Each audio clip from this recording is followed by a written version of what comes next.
ਕਾਲੀ ਖੋਤੀ ਅੱਧੀ ਆ ਚੀਨੀ ਖੋਤੀ ਵੈਸੇ ਜਿੰਨਾ ਜ਼ੂਮ ਹੈ ਇਹਨਾਂ ਬਲੈਕ ਦਾ ਲਾਜ਼ਮਨ ਵੀਡੀਓ ਬਣਾਇਆ ਜੀ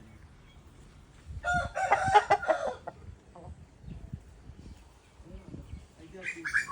ਸਾਈਡ ਤੇ ਚੀਨੀ ਫਿਰਦੀ ਹੈ